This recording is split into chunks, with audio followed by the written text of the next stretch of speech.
est parti pour la deuxième période de cette grande team. Merci d'être avec nous, merci d'être très nombreux à nous suivre tous les soirs. Donc du lundi au vendredi de 20h30 à 22h sur la 3. On passe un bon moment à parler, à décrypter, à décortiquer toute l'actualité sportive en compagnie de la grande team. Vous savez qu'on est en direct, donc n'hésitez pas à interagir avec nous en allant sur la page Facebook de la 3. Et puis les informations aussi qui tombent en direct, eh bien on est là pour vous les donner. D'ailleurs, ce soir, Marseille rencontrait Saint-Étienne. Ouais, une belle affiche. Eh bien, la grande surprise, Saint-Étienne s'est imposé au Vélodrome 2-0. Oui, avec un but de Romain Amoma et Denis Bouanga. Voilà, c'était la première journée. Le match est en retard, donc voilà, match en retard pour cette première journée. Oui. C'est l'un des tournants de la saison, parce que hier... Déjà, pour vous? Ah oui, je vous explique, parce que Paris a gagné hier dans les derniers instants. Paris aurait perdu. Écoutez-moi très bien. Hier, Paris était en difficulté. Paris a pris 3 points dans les derniers instants. Paris aurait fait un match nul hier. Marseille aurait gagné aujourd'hui. Quand on serait à 7 points entre les deux équipes, ça aurait été un tournant de la saison. Malheureusement, Paris gagne au dernier moment et Marseille s'incline. Ça resserre les liens. La pousse, c'est trop tôt. C'est trop tôt. C'est trop tôt. 7 points d'écart en début de saison, c'est beaucoup. C'est rien. Mais malheureusement, ce n'est pas arrivé. C'est rien. Franchement. En France, oui. Eh bien, ça fera plaisir à tous les fans du PSG. Je pense qu'ils sont en train de prendre leur petite revanche, là, pour le coup. Mais bon, c'est pas grave. Nous, on aime toutes les équipes. Les Marseillais, c'est pas bien grave. La saison est encore très longue. Très longue. Ne vous inquiétez pas. Allez, on va recevoir notre invité de ce soir. Il est le promoteur du Mondialito. Merci d'accueillir, comme il se doit, sur le plateau de la grande team, Monsieur Jean-Claude Jacalé dit Jacus. Ok. Bonsoir, monsieur. Alors, on dit quoi, Monsieur Jacalé ou Monsieur Jacus? Jacus, c'est mieux. Jacus, c'est mieux? Parce que je suis avec les journalistes. Mon nom de plume, c'est Jean-Claude Jacus. D'accord. Monsieur Jacus, Jean-Claude Jacus. Oui. Comment allez-vous? Oui, bien. Un peu fatigué parce que dans les courses pour samedi. Mais c'est ça, la grande finale samedi. Bon, eh bien, on va en parler, évidemment. Alors, vous êtes journaliste et promoteur de ce Mondialito, l'un des plus grands tournois de quartier de Côte d'Ivoire. D'où vous est venue cette idée? Ben, c'était en 2007, précisément en 2006, qu'on jouait donc la nuit du Maracana que nous avons organisée dans le quartier de Saguidiba. Le parrain, c'était donc le ministre actuel des Eaux et Forêts, M. Alain Douahi. Pendant 8 ans, nous avons donc organisé la nuit du Maracana, des petits poteaux. Et après, j'ai réfléchi, ben, il faut qu'on organise un tournoi des enfants. Et j'en ai parlé à mes jeunes collaborateurs qui m'ont dit, mais président, où on va organiser ce tournoi? J'ai dit, il y a un autre terrain de l'autre côté. Il dit, mais est-ce que les enfants vont plonger, garder dedans, tout ça? Il dit, oui, ils vont plonger, parce qu'il y a le sable. Et c'est comme ça qu'on a commencé en 2007. Pour un coup de maître, un véritable coup de... Pour un coup d'essai. Oui, un véritable coup de maître. Et c'était sublime. Alors, honnêtement, est-ce que vous vous attendiez à un tel engouement? Et puis, quand on voit ce qui se passe aujourd'hui, on voit d'ailleurs les images, là, on voit le monde que ça draine, vraiment, cet événement. Vous vous attendiez à ça? Non, dans un premier temps, je ne m'attendais pas à ça parce que je ne savais pas que ça allait drainer du monde. Oui. Mais il faut dire que les Ivoiriens aiment le football des jeunes sur espace réduit. Et tellement que ces enfants produisent de beaux jeux qu'il y a eu donc de l'engouement. Et donc, après cette première année, je me suis dit qu'on pouvait donc aller loin. C'était le parrain, c'était Malik Toué, la première édition. Et après, à partir de 2008, on a eu donc Jacques Anouma comme parrain. Et c'est parti. C'est comme ça. On n'avait pas de sponsors, on n'avait rien comme soutien. Et après, petit à petit, par la communication, comme je suis du domaine, mes amis qui m'appuyaient donc faisaient que les partenaires ont commencé à s'intéresser. Voilà. D'accord. Monsieur Jacus, 2007-2020, 13 ans aujourd'hui, est-ce que vous pouvez tirer un premier bilan de votre expérience dans l'organisation de cette compétition et nous révéler quand même quelques identités de joueurs qui sont passés par le Mondialito aujourd'hui, qui font votre fierté? Oui, ça fait 14 ans, précisément. 14 ans, oui. Donc, effectivement, le Mondialito, en l'organisant au début, nous avions pensé donc à détecter les jeunes talents qui n'avaient pas la possibilité d'aller dans les centres de formation UP. Parce que, vous savez, dans les centres de formation, il faut toujours payer. Et donc, quand ils venaient, j'ai saisi comme ça le Thierry Domoro, qui avait un centre de formation. Je lui ai demandé, on fait un deal. Le deal était quoi? Le deal était qu'il détecte les meilleurs qui vont être retenus au Mondialito pour aller les former dans son centre à Bézaville. Et c'est ce qu'il a fait. Pendant 2 ans, il était parrain, c'est ce qu'il a fait. Et après, bon, ça a commencé à aller.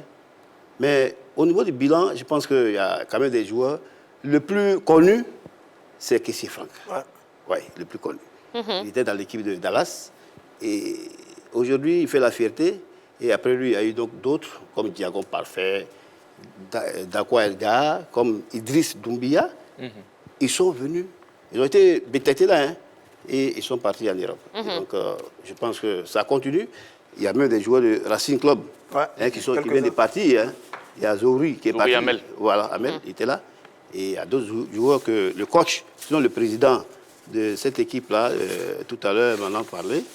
Et il y a donc les joueurs comme Teide, Zéli Kelil, Kelemi, Nguesson Jean, numéro 21. Voilà. Konaté Abdul Rahman, numéro 21. Et l'autre, numéro 7. Et puis Sidoué Fousseni, numéro 8. Tout ça au RCA. RCA. Ça dit que ils ont joué parce qu'en fait, au début, RCA, ce n'était pas RCA. C'était CC Institut. Exactement, ouais. Et je participais au Mondialito. D'accord. Voilà. Alors, j'avoue que moi, je ne suis pas surpris du succès du petit poteau. Parce que la vérité, nous tous, on a... C'est pas le petit poteau. Pardon. Bon, je dis... Ça avec espace réduit. Mais c'est la franche famille du petit poteau qu'on a tous pratiqué, etc. Mais vous avez mis ça à un niveau tel que on apprend même, et vous allez peut-être confirmer ou infirmer cela, on apprend même que pour les finales, il y a des réservations de chaises et les prix vont entre 2 000 et 5 000 francs pour ce type de tournoi-là. Non, nous, au Mondialito, on ne fait pas payer. C'est plutôt aux ébiers. Voilà. Nous, on ne le fait pas parce qu'on s'est dit que ça... C'est ce qui amène d'ailleurs les histoires. Non, j'ai payé, je ne dois pas me lever. Un enfant de 10 ans, il y a un doyen qui vient s'asseoir. Il ne veut pas se lever parce qu'il a payé. Il a payé sa chaise. Et donc, nous, depuis 2007, j'ai interdit qu'on paye les chaises. Et voilà pourquoi toujours ce tournoi se joue dans la paix, sans histoire. D'accord, très bien. Eh bien, mesdames et messieurs, le promoteur du Mondialito est sur le plateau de la grande team. Si vous avez des questions à lui poser, eh bien, allez tout simplement sur la page Facebook de la 3. Yellow a la petite tablette en main. Elle n'est pas très loin, donc elle pourra entrer à n'importe quel moment pour lire vos questions. Monsieur Jacus, oui. Eh bien, on y va? On est parti pour l'actu? C'est parti.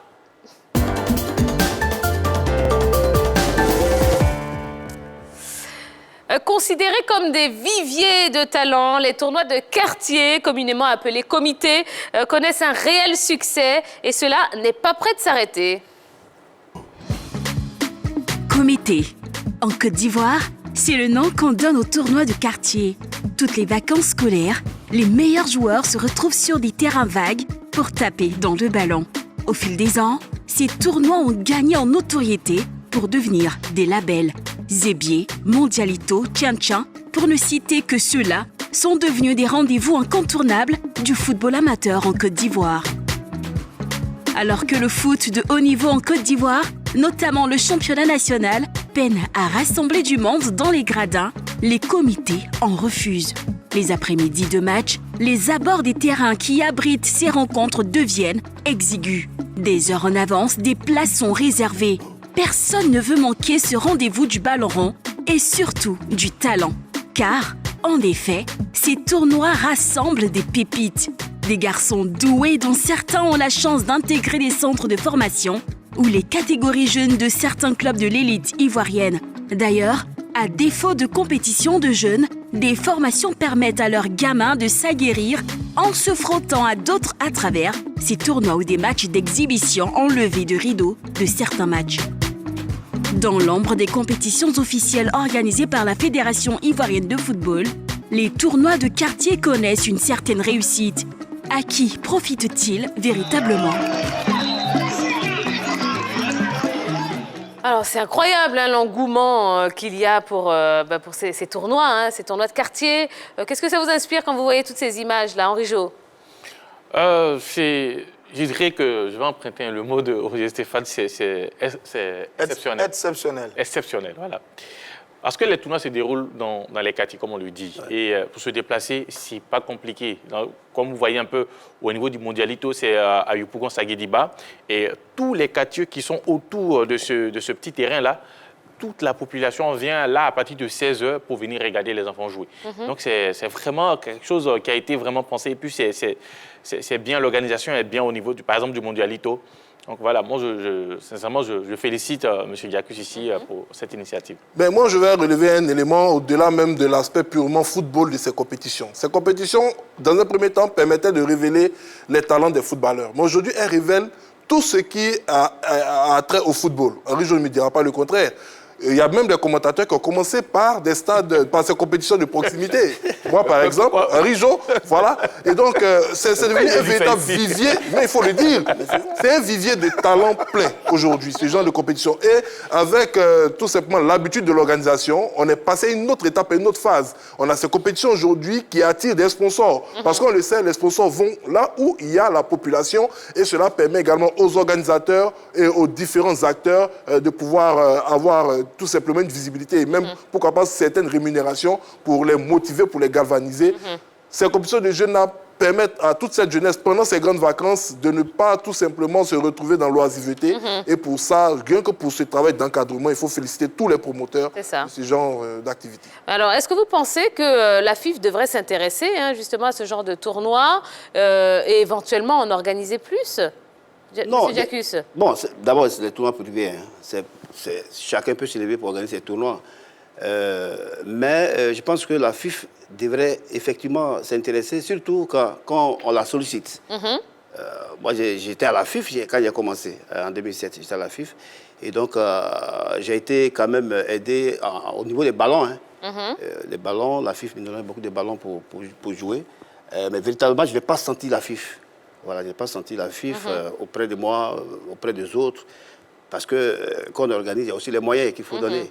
Mais bon, je pense que moi, je trouve ça comme un projet privé. Donc, je n'en fais pas grand-chose. Moi-même, je cherche mes moyens pour organiser mon tournoi. Je veux dire, cela part de l'organisation aussi de la FIFA, la fêtière mondiale, qui considère comme football, parce que ça a été le problème avec le Maracanã, qui considère comme football quand on est un gardien de but.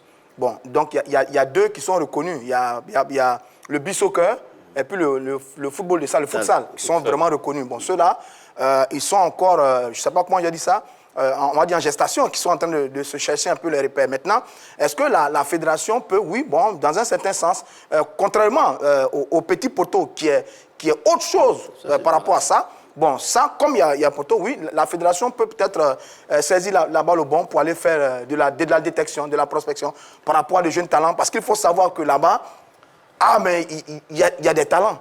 C'est vraiment le football à l'état brut. Des garçons doués. Vous voyez des gestes techniques, vous voyez des phases de jeu, vous voyez des actions dans ce type de tournoi que vous ne voyez pas dans les en Ligue 1, qu'on ne voit pas dans les compétitions officielles, au Stade Félix Faubagny, au Champrou, ou au Parc des Sports. Mais vous avez des garçons extraordinaires. Vous allez là-bas le matin, vous quittez là-bas en soirée, sans savoir que vous avez passé du temps, vous avez perdu du temps. Parce que tout simplement, il y a de très belles choses qui se font et qui sont vécues là-bas. C'est différent. Moi, je dirais non, parce que la fédération a plusieurs compétitions organisées. Elle devrait essayer de concentrer son énergie sur ces compétitions. La Coupe nationale, la Ligue 1, la Ligue 2, la D3, tout ça là. Donc, venir s'intéresser à ces petits tournois-là, je pense que ça sera la compétition de trop. Et puis déjà, les règles au niveau de ces compétitions-là diffèrent d'une commune à une autre.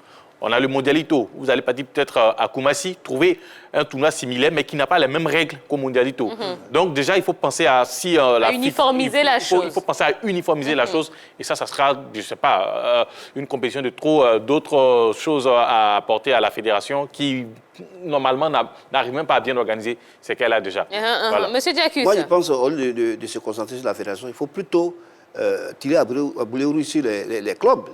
Parce que ce tournoi que, moi, particulièrement, le Mondialito que j'organise, c'est un tournoi qui est fait pour les clubs, pour venir détecter les jeunes talents. C'est ça. Logiquement, la détection, c'est les clubs, ce n'est pas la fédération. Ouais. Et donc, quand je l'organise, c'est vrai, il y a certains coachs qui viennent pour détecter, Mais je vais dire que, surtout la SEC, parce que la SEC plus à détecter donc au Mondialito, mais je vais dire que la fédération ne peut pas venir là pour recruter. La fédération peut nous aider. Vous accompagner. Vous accompagner, voilà, soutenir. Mais non, mais au-delà de ça, est-ce que, avant de commencer, est-ce que vous faites une note pour informer tous les clubs au niveau de la première division, de la deuxième division, qu'il y a un tournoi où ils peuvent venir, par exemple, s'abreuver en termes de talent?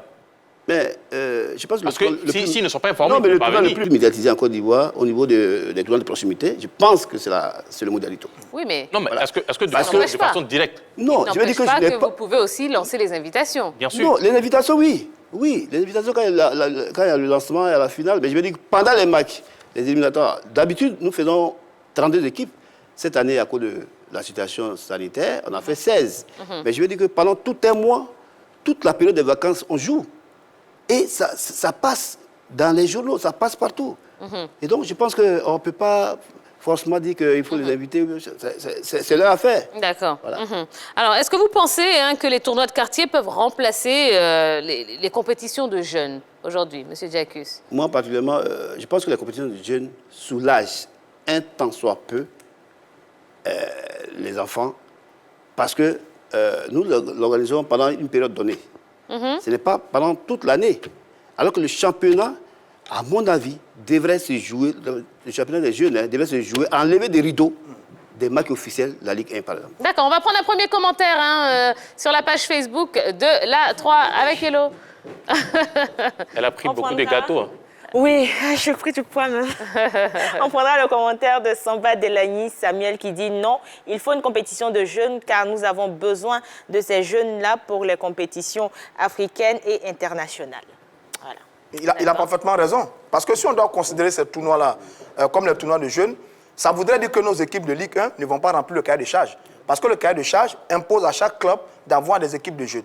Et ce sont les équipes de jeunes qu'on utilise pour organiser le championnat de jeunes. Donc si la fédération ne met pas la pression sur nos différents clubs qui participent aux compétitions régulièrement pour avoir des équipes de jeunes de sorte à faire un championnat, qu'elle doit se rabattre sur ces tournois-là, on va vers un échec. Donc à mon avis, c'est Diacus qui a parfaitement raison. Il faut que les clubs prennent leurs responsabilités en ayant des équipes de jeunes pour permettre à la Fédération de football de s'appuyer sur les équipes de jeunes pour organiser des tournois de jeunes. Alors, que gagnent concrètement les organisateurs de ce genre de compétition?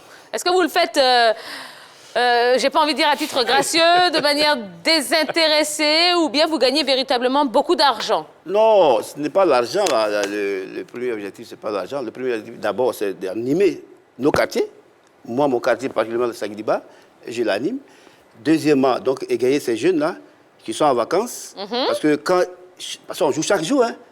Pendant les matchs éliminatoires des poules, là, c'est chaque jour 2 matchs par jour. Donc, ça veut dire que pendant au moins la grande moitié des vacances, ils sont donc occupés.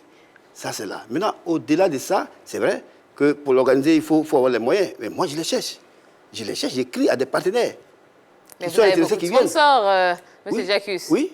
Comment? Vous avez des sponsors? Non, cette année, on n'en a pas. Cette année, par rapport à la gestion, d'habitude, on avait. D'accord. Voilà. Sinon, les quartiers sont déjà animés. Non, avant pas que Mondialito n'arrive, non, les quartiers étaient déjà les quartiers ne sont pas animés. On a les comités Non, c'est pas les quartiers ne sont pas animés. Dans tous les recoins de... La preuve. Quand il y a eu donc cette maladie, vilaine maladie qui est venue nous empêcher de l'organiser tôt, les jeunes, ils sont venus vers moi pour dire, Président, est-ce qu'il n'y a pas le Mondialito cette année? Mais j'ai dit, vous voyez le corona. Et dès que le Conseil national de sécurité a donné le OK et que le ministère des Sports a valorisé, a validé, ben, donc, vous êtes en train de nous dire, bon, oublions cette édition, puisqu'effectivement, on est dans une période de pandémie. Toutes les précédentes éditions, vous ne gagnez pas d'argent? J'ai gagné d'argent. Je veux dire, ce n'est pas l'argent qu'on gagne, parce que quand les sponsors qui viennent, c'est pour les valoriser qu'on dit sponsors, sinon véritablement ce qu'ils donnent, on peut le dire ici. Mais ils nous soulagent à l'organiser. Et quand on finit, alors, il y a les jeunes avec lesquels nous organisons, nous leur donnons quelque chose pour aller payer la scolarité de leurs enfants. Donc si vous ne gagnez pas l'argent maintenant, C'est que vous êtes en train de vous préparer pour faire la politique alors. Parce qu'on ne peut pas faire ça gratuitement. Non, je n'aime pas la politique. Non, la politique, non. Tout sauf la politique. D'accord, très bien. Donc, le Mondialito, hein, dont la finale donc, est prévue ce samedi. Oui. Il y a également une autre finale dimanche, le tournoi Max Gradel aussi, qui se joue. Voilà, la finale aura lieu ce dimanche. Eh bien, très bien. Donc, on aimerait savoir, Monsieur Jacques, voilà, avec cette pandémie hein, du coronavirus, vous avez quand même réussi à organiser votre événement, votre tournoi. Est-ce que ça a été difficile, honnêtement? Oui, au début, ça a été difficile. Et moi, j'avais même peur. Hein. Je n'ai jamais pensé qu'il allait arriver au bout parce que c'était difficile. Ouais. C'était difficile. Il y a un partenaire qui m'avait rassuré. Et à 2 jours donc, du lancement, le 22 août, ce partenaire m'appelle pour dire, on dit, il y a les troubles en Côte d'Ivoire, donc on ne pourra pas t'accompagner. Voyez-vous, ce n'était pas facile.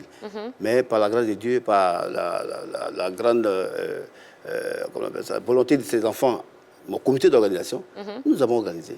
Et par la grâce de Dieu, samedi, on va aller à la grande finale. Est-ce qu'on a besoin d'inviter les gens à venir tous les partenaires, ils peuvent venir, il n'est pas content. Comment? Les partenaires. Ah, les partenaires, oui. Bon, il n'est pas content. Pour la finale, oui. Parce que la finale, ce sera du monde. Vous allez venir, la 3 va venir, les autres journalistes vont venir, toute la presse, on sera donc là. Ils n'ont qu'à venir. Eh bien, ils vont se faire voir les images. D'accord. Eh bien, vous savez quoi? La 3 sera au cœur de l'événement samedi. Et puis nous, on vous proposera toutes les images lundi. Voilà, sans faute. Merci beaucoup. Merci beaucoup, hein, Monsieur Jacques. Bon courage. Je vous remercie, surtout les jeunes journalistes. Surtout eux? Pourquoi eux? Oui, non, mais c'est bien. Parce qu'on vous soutient bien. On est content. On sera là-bas à la finale. D'accord, ben bon courage. Merci on vous souhaite de cartonner comme d'habitude, hein, parce que là, vraiment, on n'a même pas besoin d'inviter qui que ce soit à y aller. Tout le monde sera là. Je voulais profiter de votre micro pour remercier en tout cas les parents du quartier qui nous permettent d'organiser, les jeunes du quartier et tous ceux qui viennent de toutes les contrées d'Abidjan et de l'intérieur du pays. Voilà. Merci beaucoup. Eh bien, merci à vous. Allez! On va marquer une deuxième page de publicité. Oui, je vais y arriver. On va marquer une deuxième page de publicité hein, dans l'émission. Merci beaucoup à notre invité, Monsieur Jacques. Et samedi, ben, allez-y, hein, allez participer. Regardez ce beau spectacle qu'est la finale du Mondialito. Ça se passe où concrètement? Yopougon Sagidiba. Voilà. Bloc célibataire. On peut pas rater. C'est le cœur de Yopougon. On peut pas rater. Au feu de Sagidiba. Voilà. Eh bien, très bien. Allez, dans un instant, on va parler du classement FIFA hein, avec la Belgique, toujours numéro 1. On parlera également d'athlétisme. Où en sont les Ivoiriens? Et puis, vous pouvez continuer à interagir avec nous, hein, toujours en allant sur la page Facebook de la 3. À tout de suite.